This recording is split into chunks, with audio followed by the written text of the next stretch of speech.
Good evening, viewers. Today I have Dr. Shantanu Tandon, head of the department ENT and voice specialist, to discuss on voice problems in professionals. Welcome, doctor. Hello. Thank you for joining us in the live.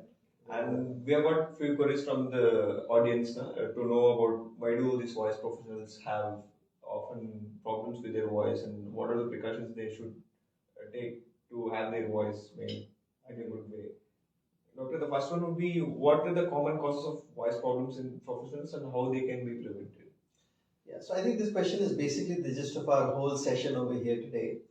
Now, whenever we talk about voice professionals, we're not very sure of what we're talking about. Are we talking about a singer who goes on stage? Are we talking about a public speaker? Are we talking about a teacher who sits and talks to 6-year-olds and 8-year-olds all day? So, amongst voice professionals also, there are different people who use a different way of talking.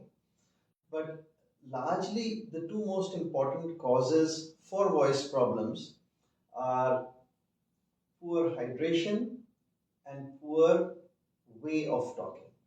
But when it comes to actual voice problems, largely we would talk about structural problems of the vocal cords. So that's the first subset. So when we say structural problems, you might have heard or you might Google and see about things which are called vocal cord nodules, vocal cord polyps, vocal cord cysts. They're all small swellings on the vocal cords, and what they do is they prevent the vocal cords from moving properly or closing properly. Now, to understand why voice professionals have a problem, you need to understand how we speak. So when we speak, we have two vocal cords like this, and they close and vibrate like a guitar string. And when they open, we breathe. So anything which prevents the cords from closing properly, like a bump here or a weakness of the cord, will change the quality of the voice. The other large subgroup, so this is one, and the other large subgroup of problems are when we're trying to use our voice in a manner and we're not able to. And when we're not able to do that, we end up using a wrong set of muscles, a different set of areas of muscles to try and create the same kind of a voice. And this is called a muscle tension disorder. So largely bumps and tension, largely these two. Okay, doctor. Are there specific vocal hygiene practices that professionals, especially those who are dependent voice in voice occupations? Right. So like I had initially hinted at, improper or overuse of voice is by and large the most common cause. So whether you've got a call center employee or a teacher who works in school or just somebody who likes to jam on a daily basis in a band, whoever it is, they are either talking too long or they are talking too loud, too improperly. So one of the first things that we tell patients or potential patients is give yourself voice rest. Now, every time we speak to a voice specialist who's having a voice problem, they say, Doc, that's my job. I can't stop talking. And what you've got to understand is people who start to develop a voice problem are generally in a reversible stage. And the longer they do not adequately pay attention, they might cause permanent damage to the vocal cord. So this is non-negotiable. When you have a voice-related problem, learn to give yourself voice rest. Now that might not be, say, stop talking for the next 1 week, but it might mean, you know what, let's do alternate meetings. Let's take short breaks. If you're in a meeting, you want to probably keep on allowing other people to talk and you talk a little bit less. If you're taking a class in school, you say, you know what, a few periods where I'll be not talking. Okay. Now, the other thing that you would probably want to do is learn to read your own voice, because although other people might say, I think your voice is not right, there's something wrong about it. That would happen only when things are really bad. But well before that, you yourself will realize that there's probably something going wrong, something which is not right. And a lot of us have the tendency to just ignore that. Don't do that. Don't ignore that. Okay. Third thing, hydration. Now this is something which I cannot over stress. There are so many people who don't realize how important water is. So it's not just somebody dying in the desert who needs water. We need water throughout our life in various forms, and vocal cords being hydrated is one of the most important ways to explain that. If your vocal cords are tight and dry, they are going to be more likely to get injured. It's same as other parts of our body. If they are stiff, if you've got a tendon or a muscle which is stiff, they're more likely to develop a damage, and so does the muscle in the vocal cord. One last thing, and this thing may or may not be important for everyone, but people who have a talking job, if they can use amplification, it's very important. So, for example, if you're in a very large classroom, make sure that you've got a speaker or a mic with you. If you're using music as part of your profession, make sure that you're not doing a cappella all the time. You are probably using a microphone, and make sure that the acoustics are good. So basically, the more you have to project, the more you're putting strain. So if you're using amplification, you have to do that less. Okay, good. Doctor, do lifestyle factors such as smoking and caffeine also affect this voice? So that's a no-brainer. Smoking affects everything in our body. But when we're talking specifically about the vocal cords, number one, they can cause a lot of inflammation. And inflammation and any inflamed tissue, including the vocal cords, will not work properly. Number two, they're associated with a lot of dehydration of the vocal cords, and like I said, dehydration is an absolute no-no. And obviously, it goes without saying that people who are chronic smokers are more likely to develop small lumps and bumps, which over a period of time can be cancerous, can be precancerous. There is something called leukoplakia, which you can develop. And you can also develop something known as Rinke's edema, which is a diffuse swelling of the vocal cords, which totally changes the quality of our voice. And a lot of these situations that we talked about may actually end up requiring a surgery of some kind. Okay.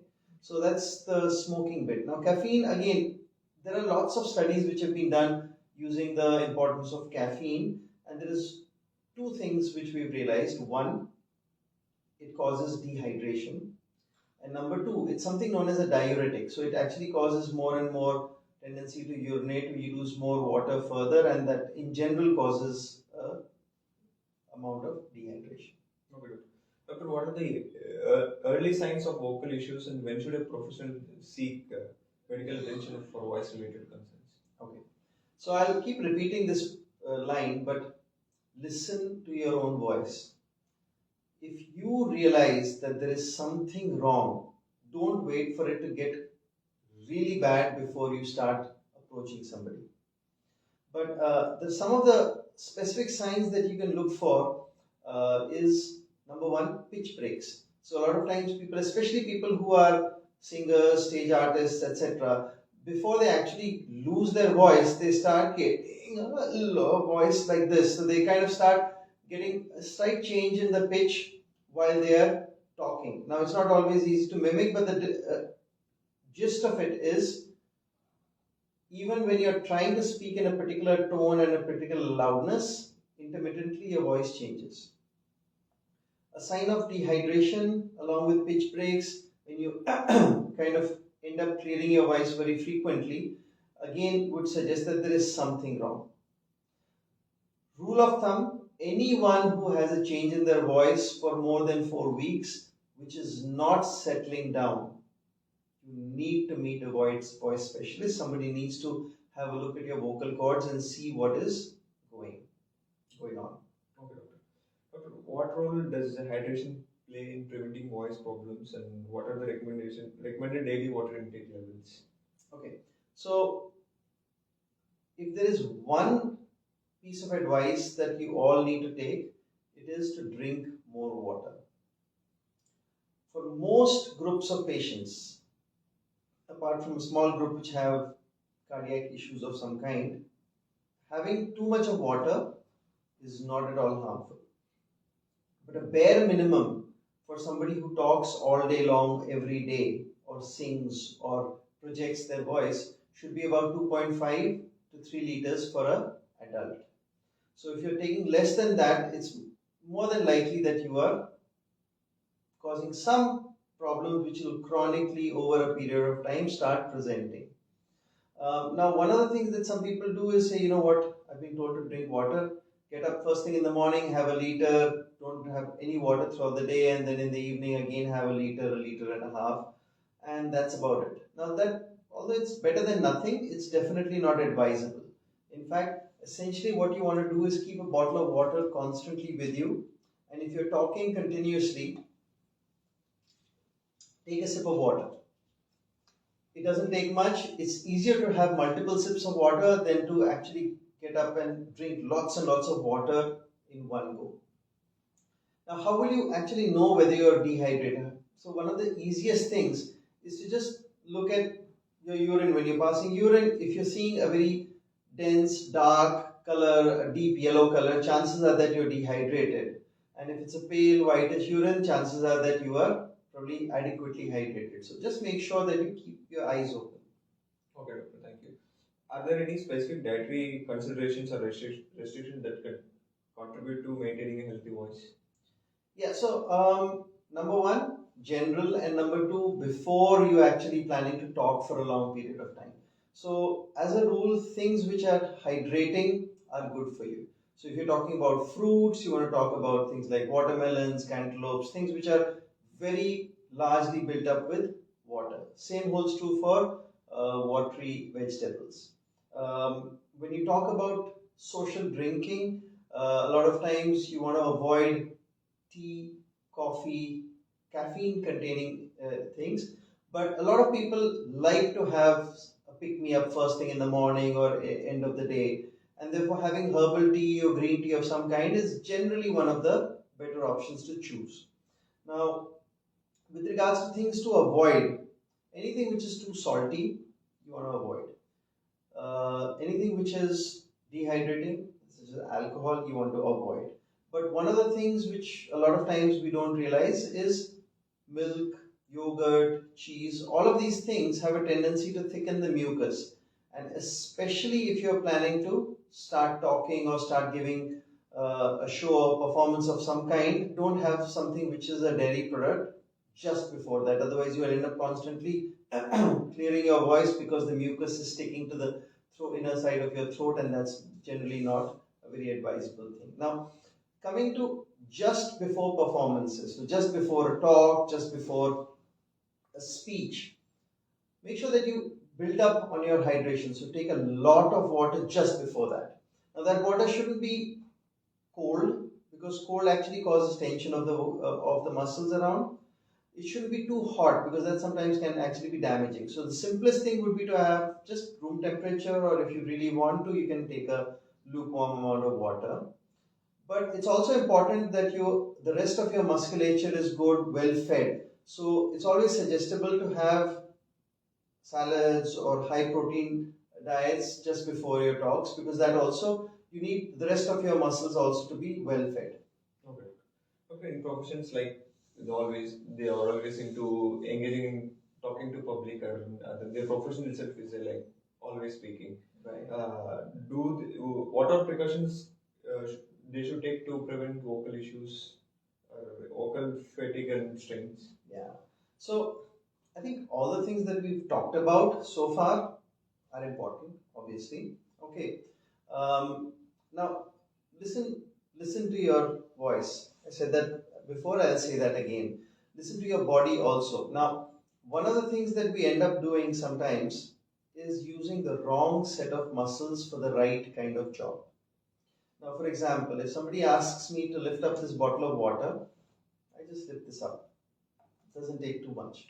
But if somebody asks me to lift up this whole table, I might end up bending forwards, using all of these muscles of my back, and I might end up causing strain. Now, similarly, when we have a problem with our voice, or if you feel that we're not able to get a good quality voice or a high pitched voice or a very good tone, we end up using all the muscles of the neck and strain ourselves. If you look at a singer, often you'll see them doing this, especially when they're doing live performances. So they're using the whole wrong set of muscles, and when you keep doing that, then you might cause a lot of trauma and damage, and you might also end up using the vocal cords in a wrong manner. So that's again one of the things that you want to avoid. Now, when you have this kind of a problem, when you start noticing it, one of the things that our biggest problem is procrastinating, avoiding addressing the problem. And so the easiest thing would be to meet someone who might at least have a look and suggest that something is wrong or not wrong. And there is a very simple test known as a laryngoscopy or a stroboscopy, where we just put in the camera. It's a 2-minute test in the OPD where we put in the camera and see what the vocal cords actually look like while we're talking at different pitches, and it allows us to pick up problems much earlier. Okay, doctor. Now, are there any vocal exercises or techniques that can help professionals maintain and improve their vocal health?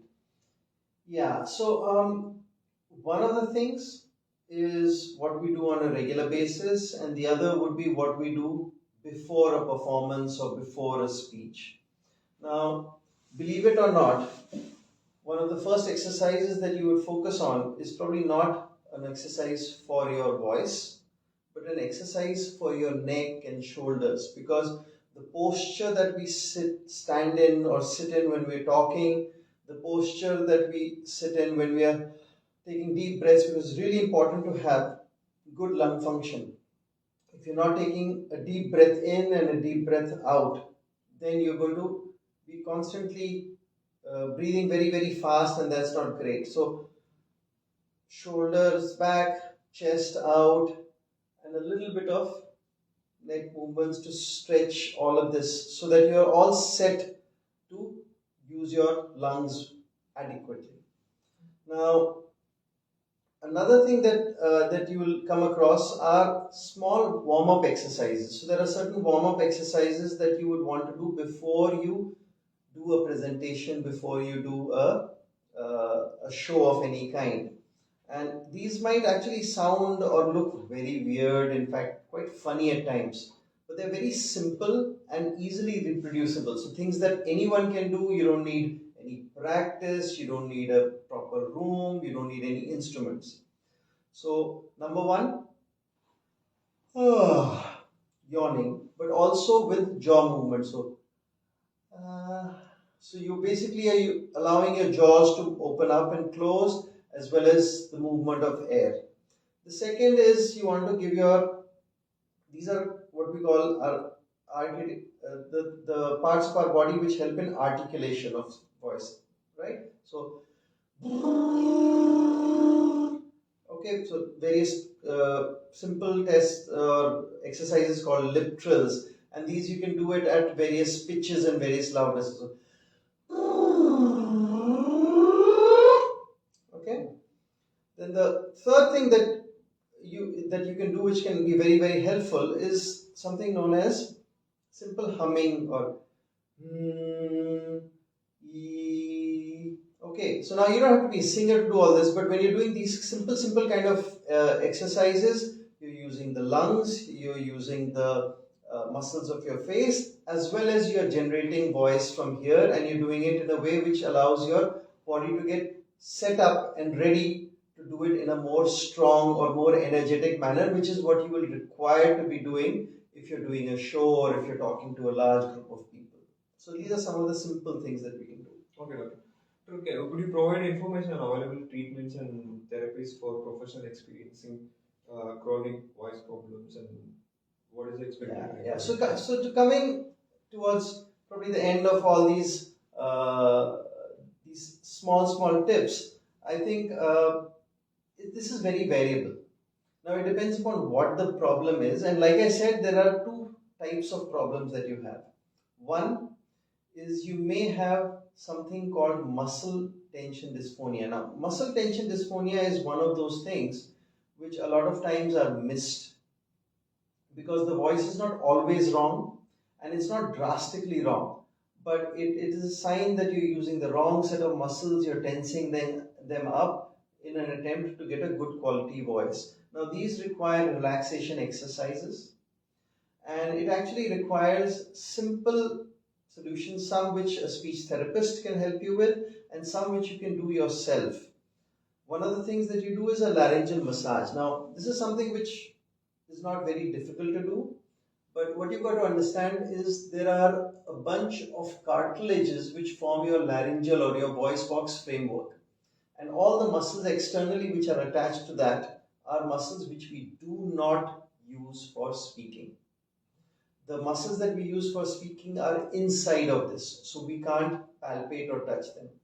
But when we start using these muscles, then all of this gets strained. We sometimes see that by the end of the day, there's a lot of tension, there's a lot of discomfort in this area. So step one, you want to do these exercises. Okay, so just look down and feel this tension over here. The second thing you would do is try to identify the first or the topmost cartilage, which is called the hyoid cartilage. Now this is not here, it's not here, it's all the way here. And when you do that, you would want to either gently massage it or move it side to side. Then you come to the next cartilage, which is the thyroid cartilage, and again you're going to palpate it, and you actually will move it side to side. This might be a slightly, well, not exactly discomforting, but you can feel it. But it's still something which will help you loosen this area up. And then you can always also massage the muscles attached here, so this area over here. So these laryngeal, this is called circumlaryngeal massages, and these are things which will frequently help patients with muscle tension dysphonia. So that's that subgroup. But for all other subgroups, including muscle tension dysphonia, one of the biggest challenges is getting an early diagnosis. So not sitting on it until your voice is absolutely like this. When you're talking like that, chances are that you are, well, in deep trouble, your vocal cords at least. So when you start seeing slight bit of pitch breaks, then the first thing that you're supposed to do is pay attention. The second thing you're supposed to do is follow all the do's and don'ts that we've talked about. And if at all that doesn't seem to be settling down, then preferably meet a local ENT, preferably somebody who is a laryngology specialist who knows a little bit more about your voice box, and get an evaluation done. Now, these are for problems which are very significant, but to prevent these kind of problems, just some regular exercises have not hurt anybody ever. So if you're doing these simple exercises, these warm-ups on a day-to-day basis, you can avoid that totally avoid that group of problems and never have to meet anyone at all. Unfortunately, there will be some patients who will have a bump on the vocal cords called a vocal nodule, and those are patients who most of the times don't require surgery, but most of the times definitely require frequent follow-ups with an ENT to have a look inside, may require speech therapy and voice rest and some medical treatment. But the last subgroup are the ones of patients who develop small bumps called cysts or polyps. And these are patients who frequently will require a specialized laser surgical procedure to actually get rid of those kind of things. Okay. Thank you so much, doctor, for your insights on this. It was not only useful to the professionals, but all of us. I think so. I think a lot of these problems can affect everyone. It's just that, like a cricketer is more likely to develop a hamstring injury than somebody else. It's not that other people cannot. Similarly, so I think if there's one take home that I'd like to leave you with is listen to your voice, pay attention. Yes, sir. Thank you so much, doctor, and thank you viewers for joining us. And to book an in-person appointment with our Dr. Shantanu Tandon, you can log into our website, Sakra portal, and you can download Sakra Patient app from Play Store, and you can book an in-person appointment with our doctor. And thank you, doctor. Thank you so much. Thank you. All the best. Thank you.